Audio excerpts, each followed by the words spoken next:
इससे पहले हमने यूनिट एंड मेजरमेंट चैप्टर को कंप्लीट किया हुआ है। आप चाहे तो वो चैप्टर देख सकते हैं। यह क्लास प्रैक्टिस क्लास रहने वाली है। अगर आपने इससे पहले थ्योरी कंप्लीट नहीं की है तो आप थ्योरी कंप्लीट कर सकते हैं। इस क्लास में हम सारे पीवाईक्यू यानी प्रीवियस ईयर क्वेश्चंस जो 2024-25 में ALP CBT 1, CBT 2, technician grade 3 में पूछे गए हैं, वो आज हम इस वीडियो में कंप्लीट करने वाले हैं। और बाद में 2018 से लेकर 2024 तक जो भी पीवाईक्यू क्वेश्चंस है वो हम आज के लेक्चर्स में सॉल्व करने वाले हैं। शुरू करते हैं। तेरा हमारा पहला क्वेश्चन, पदार्थ के कण किसके कारण निरंतर गतिमान रहते हैं? ऑप्शन नंबर 1 हमारा सही आंसर हो जाएगा, गतिज ऊर्जा। गतिज ऊर्जा के कारण ही पदार्थ के कण निरंतर गतिमान रहते हैं। नेक्स्ट क्वेश्चन, किसी वस्तु द्वारा इसकी स्थिति या विन्यास में परिवर्तन के कारण प्राप्त ऊर्जा को कहते हैं? ऑप्शन नंबर 2 हमारा सही आंसर हो जाएगा, स्थितिज ऊर्जा।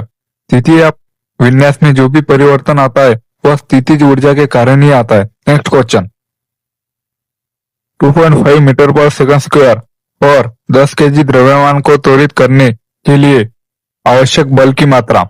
हमें इसमें बल की मात्रा पूछी गई।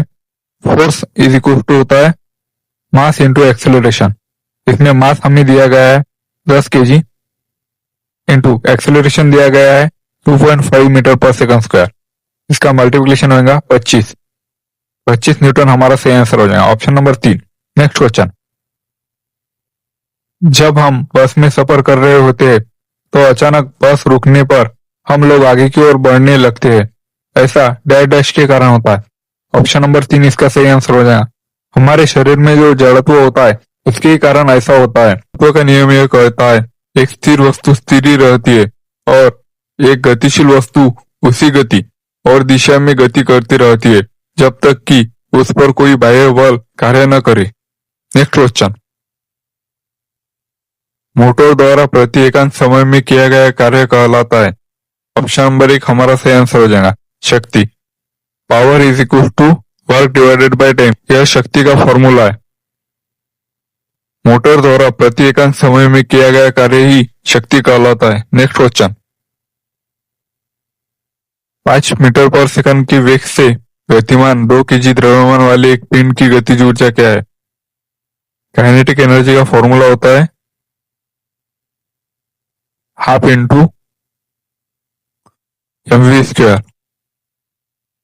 हाफ इंटू हमें मास दिया गया है 2 केजी इंटू वी दिया गया है 5 का स्क्वायर होता है 25, 2 से 2 कट हो जाएगा, 25 जूल हमारा सही आंसर आ जाएगा, ऑप्शन नंबर 2 सही आंसर है। नेक्स्ट क्वेश्चन, किसी पिंड पर लगने वाले 5 न्यूटन के नियत बल द्वारा किया गया कार्य 5 जूल है। लगाए गए बल की दिशा में पिंड का विस्थापन डैश डैश है। इसमें हमें कार्य का फॉर्मूला लगाना है, W is equal to F into s, force into displacement. इसमें हमें फोर्स दिया गया है 5 न्यूटन इंटू हमें इसमें विस्थापन निकालना है, इसलिए एस को ऐसा का ऐसे ही लिखेंगे। वर्क दिया गया है हमें 5 जूल, इसमें हम 5 लिखेंगे। ये 5 से 5 कट हो जाएगा, फिर 1 बच जाएगा, इसलिए हमारा डिस्प्लेसमेंट 1 मीटर हो जाएगा। ऑप्शन नंबर 3 हमारा सही आंसर है। नेक्स्ट क्वेश्चन, निम्नलिखित में से कौन सी भौतिक राशि वेग परिवर्तन की दर को दर्शाती है? इसका हमारा ऑप्शन नंबर 2 सही हो जाएगा, त्वरण। यह वेग परिवर्तन की दर को दर्शाता है। त्वरण का फॉर्मूला होता है एक्सेलरेशन इज इक्वल टू अंतिम वेग माइनस प्रारंभिक वेग डिवाइडेड बाय टाइम। यह एक्सेलरेशन का फॉर्मूला होता है। वेग परिवर्तन की दर को एक्सेलरेशन कहा जाता है। नेक्स्ट क्वेश्चन, निम्नलिखित विकल्पों में से सही युग्म का चयन कीजिए। ऑप्शन 1, वस्तु द्वारा अपनी गति की स्थिति को बदलने के लिए प्रतिरोध, इसी जड़त्व कहा जाता है। ऑप्शन नंबर 1 हमारा सही आंसर हो जाएगा, क्योंकि जड़त्व का नियम ही कहता है कोई भी वस्तु अगर गति में है तो वो गति में ही रहेंगी जब तक उस पर कोई बाह्य बल कार्य ना करे। नेक्स्ट क्वेश्चन, निम्नलिखित में से कौन सा कथन सही है? कथन, किसी वस्तु का द्रव्यमान उसके भार के समान होता है। यह कथन गलत है, क्योंकि द्रव्यमान और भार समान नहीं होता है। द्रव्यमान को हम केजी में मापते हैं और भार को हम न्यूटन में मापते हैं। दोनों ही अलग अलग राशियां है। नेक्स्ट कथन, किसी वस्तु का द्रव्यमान उसके भार के समान नहीं होता। कथन नंबर 2 हमारा सही हो जाएगा। कथन नंबर 3, द्रव्यमान एक अदिश राशि है जबकि भार एक सदिश राशि है। यह भी कथन हमारा सही हो जाएगा। ऑप्शन नंबर 3 इसका सही आंसर है। कथन 2 और 3 सही है। नेक्स्ट क्वेश्चन, एक कार समान दिशा में कार्यरत बल F की क्रिया के तहत दूरी S के लिए एक विशेष दिशा में एक समान वेग V के साथ गतिमान है। बल द्वारा किया गया कार्य W=Fs यह कार्य का फॉर्मूला है। ऑप्शन नंबर 3 हमारा सही आंसर हो जाएगा। नेक्स्ट क्वेश्चन, एक गतिमान पिंड प्रत्येक सेकंड में एक सीधे पथ पर 10 मीटर की दूरी तय करता है। पिंड किस प्रकार गतिमान है? यह पिंड प्रत्येक सेकंड में 10 मीटर की दूरी तय कर रहा है, मतलब ये एक समान गति में है। ऑप्शन नंबर 1 हमारा सही आंसर हो जाएगा। नेक्स्ट क्वेश्चन,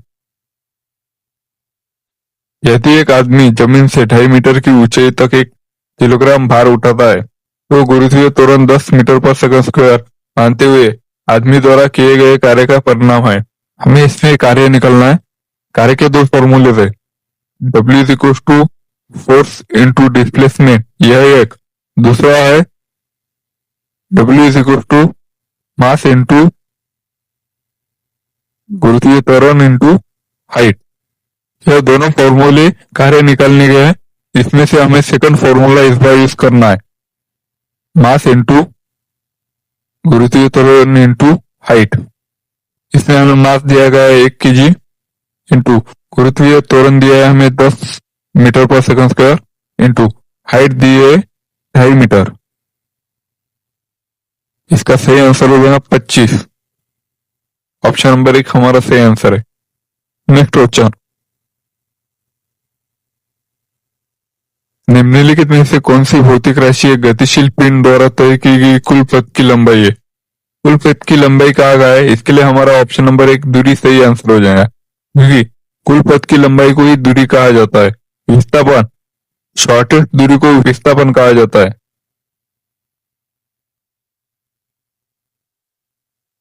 नेक्स्ट क्वेश्चन, किसी पिंड का औसत वेग किसी निश्चित अवधि के लिए प्रारंभिक वेग और अंतिम वेग के समांतर माध्य द्वारा दिया जा सकता है जब पिंड डैश डैश।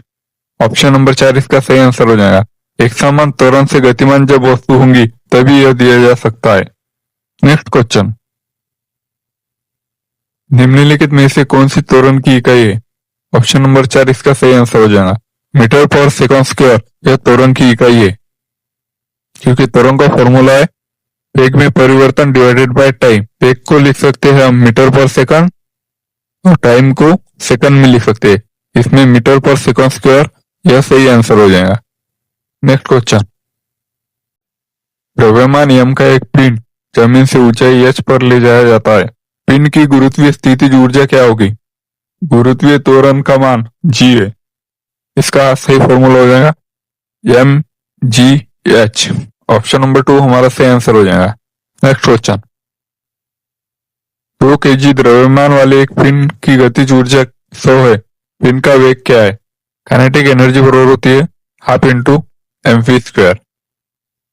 मास दिया गया हमें 2 kg इंटू v² निकालना है, मतलब v² हम ऐसा क्या ऐसे ही लिखेंगे, और गतिज ऊर्जा दी गई है हमें 100 जूल। 2 से 2 कट हो जाएगा, v² बराबर हो जाएगा 100 जूल। v² को हम अंडर रूट में लाने के बाद में v=10 हो जाएगा। इसका ऑप्शन नंबर 2 हमारा सही आंसर हो जाएगा। नेक्स्ट क्वेश्चन, 0.5 kg द्रव्यमान की एक गेंद को ऊपर की ओर ऊर्ध्वाधर फेंका जाता है और यह 20 मीटर की ऊंचाई तक जाती है। गेंद का प्रारंभिक वेग क्या है? हमें गति के 3 समीकरण पढ़ाए गए हैं। मैं आपको तीनों एक बार रिवाइज करा देता हूँ। पहला, v=u+80। Second, s=ut plus half at²। Third, v² u² plus twice of as। अगर हमें ऊर्ध्वाधर फेंकना हो ऊपर या वस्तु को नीचे फेंकना हो तो हम इस ए की जगह पे एक्सेलरेशन की जगह पे जी लिखेंगे, इसे ही प्लस माइनस करेंगे। तो इस क्वेश्चन में हमें थर्ड फॉर्मूला यूज करना है, v square is equal to u square. यहाँ पर हमें प्लस की जगह पर माइनस लेना होगा क्योंकि गेंद को हम इस बार ऊपर की ओर फेंक रहे हैं, इसलिए जी माइनस में चला जाएगा। तो सब जी एस, इसमें v जीरो हो जाएगा क्योंकि ऊपर की ओर गेंद जा रही है। फिर ऊपर जाने के बाद में वो एंडिंग में गेंद रुक जाएंगी। प्रारंभिक वेग हमें निकालना है, इस यू स्क्वायर को वैसा का वैसा ही लिखेंगे, minus twice into 10 into 20 u square minus 400 को हम उधर भेजेंगे, u square is equal to 400। Square हटाने के बाद में यू, ये 400 को अंडर रूट में डालना पड़ेगा। 400 का अंडर रूट होता है 20 मीटर पर सेकंड, यह हमारा सही आंसर हो जाएगा। नेक्स्ट क्वेश्चन, किसी वस्तु के विस्थापन का मान शून्य होने के लिए निम्नलिखित में से कौन सी स्थिति आवश्यक है? ऑप्शन 1, जब वस्तु की प्रारंभिक और अंतिम स्थिति समान हो। ऑप्शन नंबर 1 हमारा सही आंसर हो जाएगा। नेक्स्ट क्वेश्चन, जब कोई वस्तु एक समान गति में होती है तो उसका पथ कैसा होता है? एक स्ट्रेट लाइन में होता है। ऑप्शन नंबर 4 हमारा सही आंसर हो जाएगा। नेक्स्ट क्वेश्चन, जब बल और विस्थापन एक ही दिशा में हो तो किया गया कार्य धनात्मक होगा। ऑप्शन नंबर 3 हमारा सही आंसर हो जाएगा। नेक्स्ट क्वेश्चन, जब कोई मोटर कार तेज चाल से तीक्ष्ण मोड़ मुड़ती है तो हम एक और झुकने लगते हैं। यह उदाहरण गति के किस नियम का है? ऑप्शन नंबर 4 हमारा सही आंसर हो जाएगा। यह गति के पहले नियम का उदाहरण है क्योंकि इसमें जड़त्व का नियम यूज आता है। नेक्स्ट क्वेश्चन, यदि कोई बल किसी पिंड पर इस प्रकार कार्य करता है कि पिंड बल की दिशा में x दूरी से विस्थापित हो जाता है तो बल द्वारा किया गया कार्य होता है। हमें कार्य का फॉर्मूला पता है, W is equal to F into s. हमें इसमें विस्थापन s के जगह पर x लिखना है और f जैसा कि तैसा, f इंटू एक्स हमारा सही आंसर हो जाएगा। Option number 2। नेक्स्ट क्वेश्चन, एक कार सीधे पथ पर चलती हुई धीमी हो जाती है और अचानक रुक जाती है। कार किस प्रकार की गति में है?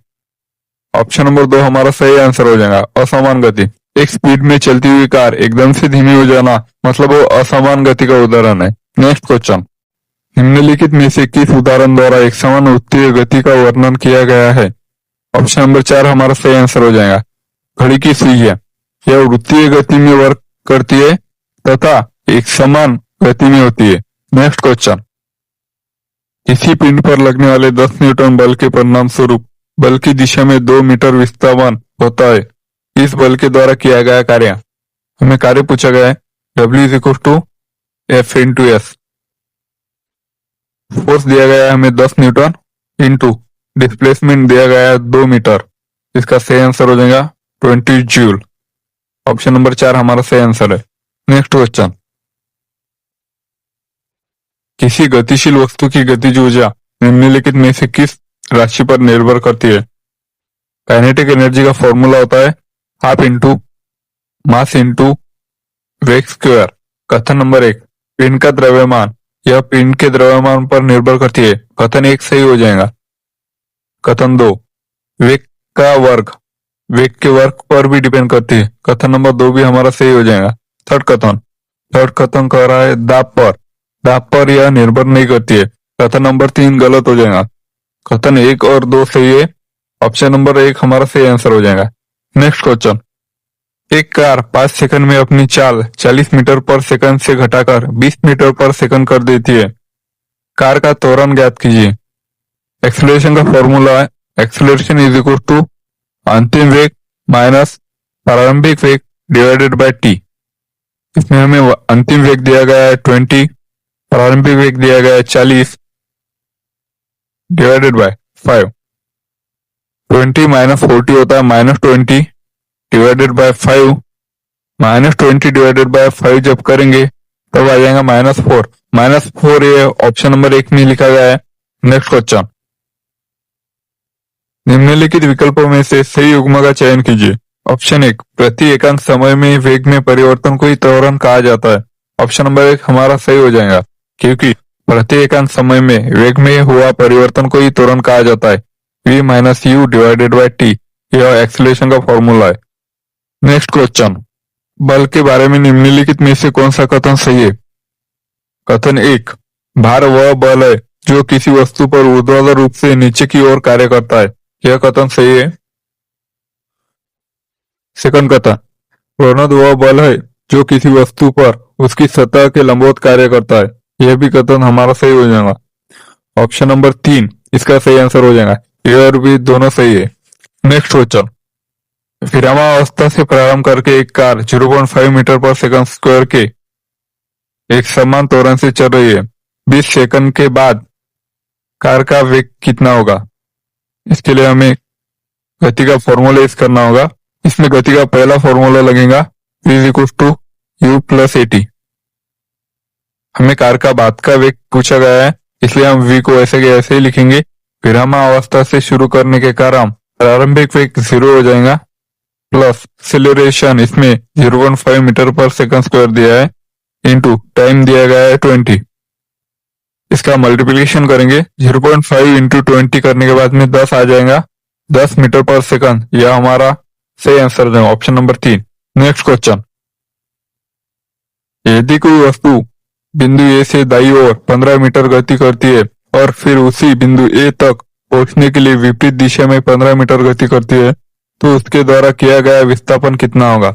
ये कोई बिंदु ए है, वहां पर कोई वस्तु यहाँ से शुरू होती है, 15 मीटर दाईं ओर जाती है, फिर वापस 15 मीटर दाईं ओर जाने के बाद में वापस उसी जगह पर चली जाती है, तो उसमें विस्थापन का मान 0 हुआ होगा। इसमें अगर हमसे दूरी पूछा गया होता तो दूरी 30 मीटर हुई होती, लेकिन विस्थापन का मान 0 हुआ है। क्योंकि वो वस्तु जगह पर ही खड़ी है, इसके लिए विस्थापन का मान 0 मीटर है। यह हमारा सही आंसर है। नेक्स्ट क्वेश्चन, राम बाबू एक समान गति से चल रहा है और उसने 5 सेकंड में 25 मीटर की दूरी तय की है। वह 3 सेकंड में कितनी दूरी तय कर सकता है? हमें इसमें 1 सेकंड में कितनी दूरी तय की है यह पहले पता लगाना होगा।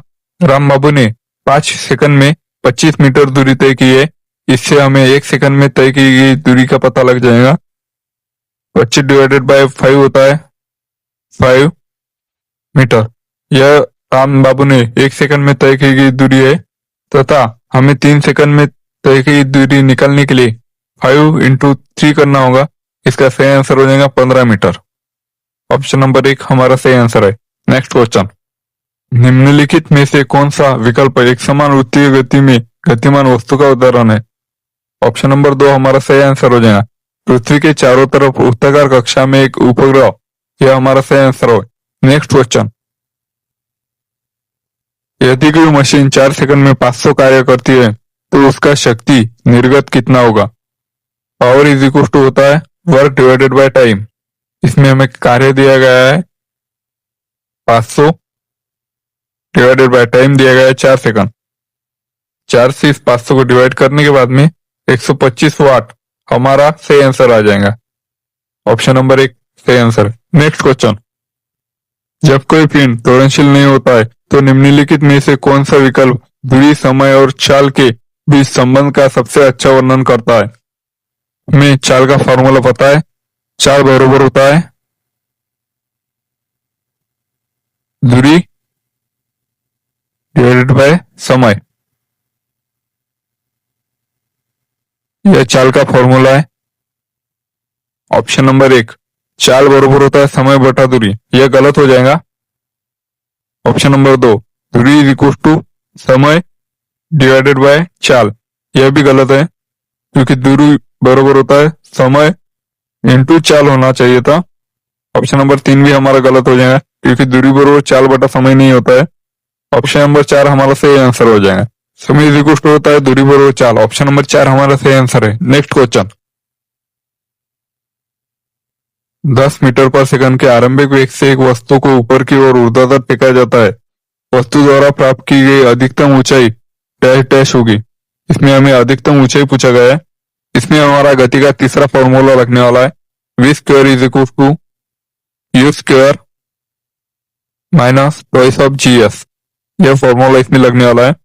अंतिम वेग हमें 0 लेना है क्योंकि वो वस्तु ऊपर जाने के बाद में रुक जाने वाली है। यू स्क्वायर आरंभिक वेग हमें 10 मीटर दिया है, 10 का स्क्वायर होता है 100 माइनस 2 इंटू जी का मान दिया गया है हमें 10 इंटू एस निकालना है, इसलिए एस को हम ऐसे के ऐसे लिखेंगे इज इक्वल टू 100। यह 20s जो है हम इधर माइनस में उधर भेजने के बाद में वो प्लस हो जाएगा 20s। इस 20 से 100 को डिवाइड करने के बाद में आ जाएगा 5, डिस्प्लेसमेंट हमारा यस बरोबर आ जाएगा 5 मीटर। ऑप्शन नंबर 4 हमारा सही आंसर है। नेक्स्ट क्वेश्चन, 5 केजी द्रव्यमान की एक गेंद को जमीन से 5 मीटर की ऊंचाई तक उठाया जाता है, तो गेंद में प्राप्त होने वाली ऊर्जा कितनी होगी? इसमें हमें mgh फॉर्मूला लगाना है। मास दिया हुआ है हमें 5 केजी, एक्सेलरेशन 10 का है, इंटू हाइट दी गई है हमें 5 मीटर। इसका सही आंसर हो गया ऑप्शन नंबर 3, 250 जूल, यह सही आंसर है। नेक्स्ट क्वेश्चन, द्रव्यमान m और वेग v वाली एक वस्तु एक की गतिज ऊर्जा 100 है, तो द्रव्यमान 2m और वेग v वाली वस्तु b की गतिज ऊर्जा कितनी होगी? काइनेटिक एनर्जी का फॉर्मूला है, kinetic energy is equal to half into m v square. हमें पहले इसका काइनेटिक एनर्जी दिया गया है 100। आप सभी को पता है काइनेटिक एनर्जी का सीधा प्रोपोर्शनल होता है मास। जितना मास बढ़ेगा उतना ही काइनेटिक एनर्जी भी बढ़ेगी। मास को सेकंड इक्वेशन में 2 गुना कर दिया गया है, इसलिए हमें काइनेटिक एनर्जी है 100, इसी भी 2 गुना करना होगा।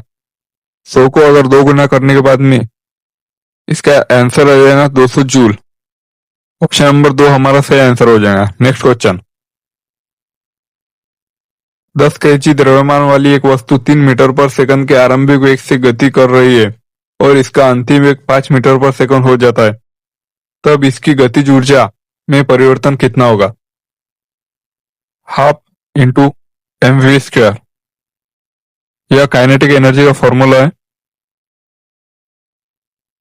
हमें दिया गया है हाफ इंटू मास दिया गया है 10 केजी इंटू वेग दिया गया है, सबसे पहले 5 का स्क्वायर करेंगे 25 माइनस 3 का स्क्वायर करेंगे 9, 2 से 10 5 बार में चले जाएंगे, 5 इंटू 16, यह हमारा आंसर हो जाएगा 80। 16 5 80 होता है। ऑप्शन नंबर 4 80 हमारा सही आंसर हो जाएगा। नेक्स्ट क्वेश्चन, यदि एक व्यक्ति 10 सेकंड में 50 जूल कार्य करता है तो शक्ति का मान कितना होगा? Power is equal to work divided by time. कार्य हमें दिया गया है 50 जूल डिवाइडेड बाय टाइम दिया गया है 10 सेकंड, 50 डिवाइडेड बाय 10 करने के बाद में हमारा आंसर आ जाएगा 5 वैट। ऑप्शन नंबर 4 हमारा सही आंसर है। नेक्स्ट क्वेश्चन, विरामावस्था से प्रारंभ करके राजू अपनी साइकिल से 1 मिनट में 24 मीटर पर सेकंड का वेग प्राप्त कर लेता है, साइकिल का त्वरण कितना है? एक्सेलरेशन इज इक्वल टू अंतिम वेग माइनस प्रारंभिक वेग डिवाइडेड बाय टाइम, यह हमारा एक्सेलरेशन का फॉर्मूला है। इसमें अंतिम वेग दिया गया है हमें 24, प्रारंभिक वेग दिया गया है 0 तथा टाइम दिया गया है 1 मिनट, मतलब होता है 60 सेकंड। 24 डिवाइडेड बाय 60 करने के बाद 12 से 2 बार में गए, 12 से 5 बार में गए, 2 डिवाइडेड बाय 5, इसका मतलब होता है 0.4 मीटर पर सेकंड स्क्वायर।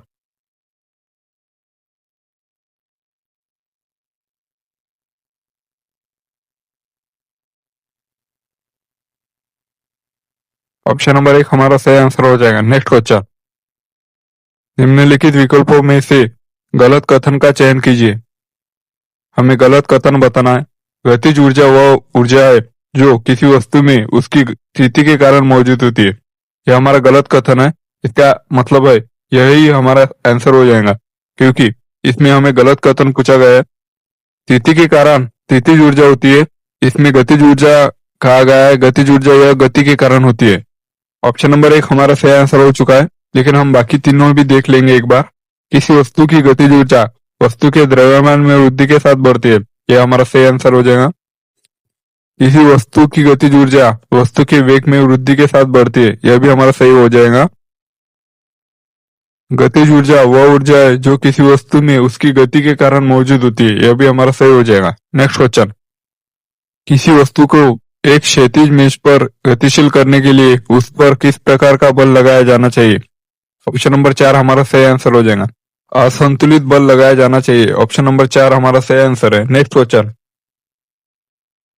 यदि 20 मीटर पर सेकंड के वेग से यात्रा कर रही एक रेलगाड़ी में 4 मीटर पर सेकंड स्क्वायर का एक समान त्वरण उत्पन्न होता है तो 5 सेकंड में इसके वेग का मान क्या होगा?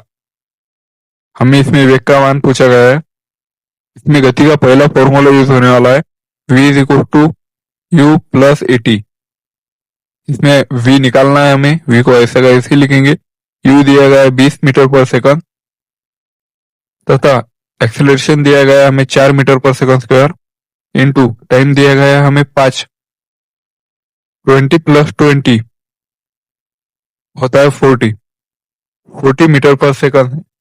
यह हमारा सही आंसर हो जाएगा, ऑप्शन नंबर 1। नेक्स्ट क्वेश्चन, उस सही समीकरण का चयन कीजिए जो समय के सापेक्ष में मुक्त रूप से गिर रही किसी वस्तु के अंतिम और आरंभिक वेग से संबंधित है। कथन 1, s is equal to u t plus twice of a t square. यह हमारा गलत हो जाएगा क्योंकि इसमें फॉर्मूला बरोबर दिया नहीं गया है। हमारा सही फॉर्मूला होता है s is equal to u t plus half a t square. इसमें ट्वाइस ऑफ एटी स्क्वायर दिया गया है, एक फॉर्मूला गलत हो जाएगा। Second formula v is equal to u plus half a t, यह भी हमारा फॉर्मूला गलत हो जाएगा। कथन number 3, v minus u is equal to a t, यह हमारा फॉर्मूला सही हो जाएगा। हमारा गति का पहला समीकरण है v is equal to u plus a t. इसमें हम माइनस यू को अगर इधर ले जाए तो यह प्लस यू हो जाएगा, मतलब हमारा पहला समीकरण बन जाएगा।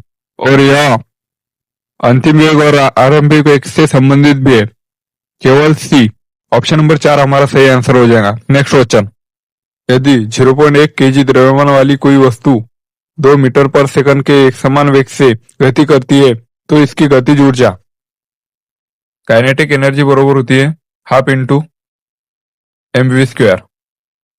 हमें इसमें मास दिया गया है 0.1 केजी इंटू वेग दिया गया है 2 मीटर पर सेकंड। इसका स्क्वायर करने के बाद 4 हो जाएगा, 2 से 4 दो बार में चले जाएंगे, 2 इंटू 0.1 हो जाएगा 0.2। ऑप्शन नंबर 2 हमारा सही आंसर हो जाएगा, 0.2 यह सही आंसर है। नेक्स्ट क्वेश्चन, एक नियत बल F 10 केजी द्रव्यमान के एक बक्से पर 2 सेकंड की अवधि के लिए कार्य करता है। यह वस्तु का वेग 6 मीटर पर सेकंड से बढ़ाकर 10 मीटर पर सेकंड कर देता है। कार्यरत बल का परिणाम ज्ञात कीजिए। हमें इसमें फोर्स निकालना है, फोर्स का फॉर्मूला होता है F is equal to mass into acceleration. इसमें हमें मास 10 केजी दिया गया है लेकिन एक्सेलरेशन इसमें दिया नहीं गया है। एक्सेलरेशन को हमको निकालना है। एक्सेलरेशन का फॉर्मूला होता है एक्सेलरेशन इज इक्वल टू अंतिम वेग माइनस प्रारंभिक वेग डिवाइडेड बाय टी। इसमें हमें अंतिम वेग दिया गया है 10 मीटर पर सेकंड माइनस प्रारंभिक वेग दिया गया है 6 मीटर पर सेकंड, टाइम दिया गया है 2 सेकंड। 10 माइनस 6 होता है 4 डिवाइडेड बाय 2, 2 2 जा 4। एक्सेलरेशन आ जाएगा हमारा 2 मीटर पर सेकंड स्क्वायर। इसमें हम एक्सेलरेशन वैल्यू पुट करेंगे 10 मल्टीप्लाई बाय 2, इसका आंसर आ जाएगा 20 न्यूटन हमारा सही आंसर हो जाएगा, ऑप्शन नंबर 3। नेक्स्ट क्वेश्चन, एक तनी हुई रबर पट्टी में किस प्रकार की ऊर्जा होती है? ऑप्शन नंबर 2 हमारा सही आंसर हो जाएगा, स्थितिज ऊर्जा। नेक्स्ट क्वेश्चन, स्वतंत्र रूप से गिर रही एक वस्तु की गति निम्नलिखित में से किसका उदाहरण है? ऑप्शन नंबर 3 इसका सही आंसर हो जाएगा, ये एक समान त्वरित गति का उदाहरण है। नेक्स्ट क्वेश्चन, द्रव्यमान और जड़त्व के संबंध में निम्नलिखित में से कौन सा विकल्प सही है? ऑप्शन 1, जड़त्व द्रव्यमान के समानुपाती होता है। ऑप्शन नंबर 1 हमारा सही आंसर हो जाएगा। नेक्स्ट क्वेश्चन, एक गेंद को एक टावर के शीर्ष से गिराया जाता है। गेंद की गति के मध्य बिंदु पर गेंद में निहित ऊर्जा कौन सी होगी? ऑप्शन नंबर 1 इसका सही आंसर हो जाएगा, उसमें स्थितिज ऊर्जा और गतिज ऊर्जा दोनों होगी। नेक्स्ट क्वेश्चन, 2 kg द्रव्यमान के एक पिंड पर एक नियत बल 4 सेकंड तक कार्य करता है और इसका वेग 8 मीटर पर सेकंड से बढ़ाकर 12 मीटर पर सेकंड हो जाता है। लगाए गए बल का परिणाम क्या है? हमें बल का परिणाम पूछा गया है। इसमें भी फोर्स इज इक्वल टू होता है मास इंटू एक्सेलरेशन। इसमें हमें मास दिया गया है 2 kg इंटू एक्सेलरेशन हमें पता करना है। एक्सेलरेशन का फॉर्मूला होता है एक्सेलरेशन इज इक्वल टू अंतिम वेग माइनस प्रारंभिक वेग डिवाइडेड बाय टाइम। अंतिम वेग दिया गया है हमें 12 मीटर पर सेकंड तथा प्रारंभिक वेग दिया गया है 8 मीटर पर सेकंड। टाइम दिया गया है हमें 4 सेकंड। 12 माइनस 8 होता है 4 divided by 4 is equal to होता है 1। हमारा 1 मीटर पर सेकंड स्क्वायर एक्सेलरेशन आ चुका है। 2 इंटू 1 होता है 2। 2 न्यूटन हमारा सही आंसर हो जाएगा, ऑप्शन नंबर 2। नेक्स्ट क्वेश्चन, जब यम द्रव्यमान की कोई वस्तु h ऊंचाई से मुक्त रूप से धरती पर गिरती है तो वस्तु की गतिज ऊर्जा किस बिंदु पर अधिकतम होगी? आप सभी को पता है जब वस्तु को गिराया जाता है तब पृथ्वी का जो एक्सेलरेशन होता है 10 मीटर पर सेकंड स्क्वायर यह उस पर लगेगा जब वो धरती से टकराने वाली होंगी। इसी बिंदु पर उसके थोड़ा सा पहले उसका गतिज ऊर्जा सबसे अधिक होंगी। ऑप्शन नंबर 3 हमारा सही आंसर हो जाएगा। जब यह धरती से टकराने वाली हो तभी उसका गतिज ऊर्जा सबसे अधिक होने वाली है। नेक्स्ट क्वेश्चन, यदि कोई वस्तु 10 न्यूटन की नियत बल लगने पर बल की दिशा में d मीटर विस्थापित करती है, नियत बल द्वारा किया गया कार्य कितना होगा? W is equal to force into displacement, ये हमारा फॉर्मूला है। इसमें बल दिया गया है हमें 10 न्यूटन इंटू डिस्प्लेसमेंट d दिया गया है। इसका सही आंसर होगा option number 1 plus 10t। Next question, गति के प्रथम नियम को निम्नलिखित में से क्या कहा जाता है? ऑप्शन नंबर 1 इसका सही आंसर हो जाएगा जड़त्व का नियम, या इसी गैलीलियो का नियम भी कहा जाता है। नेक्स्ट क्वेश्चन, रामू 1 न्यूटन का बल प्रयोग करके एक विशाल चट्टान को ढकेलने का प्रयास कर रहा है लेकिन चट्टान जरा भी नहीं हिलती है। रामू द्वारा किया गया निवल कार्य कितना होगा? W is equal to force into displacement. इसमें फोर्स तो उसने रामू ने 1 न्यूटन लगाया है लेकिन डिस्प्लेसमेंट 0 होने के कारण वर्क हो जाएगा 0 जूल।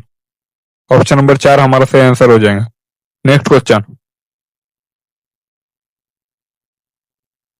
एक गाड़ी एक समान वेग से गतिमान है और गाड़ी को रोकने के लिए विपरीत दिशा में एक अवमंदन बल F लगाया गया है। बल द्वारा किया गया कार्य है ऋणात्मक। ऑप्शन नंबर 1 हमारा सही आंसर हो जाएगा क्योंकि बल हम इधर लगा रहे हैं लेकिन गाड़ी को रोकने के लिए विपरीत दिशा से जो बल लगाया गया है उसके कारण जो हमारा किया गया कार्य है यह ऋणात्मक हो जाएगा। ऑप्शन नंबर 1 हमारा सही आंसर हो जाएगा। Thanks for watching.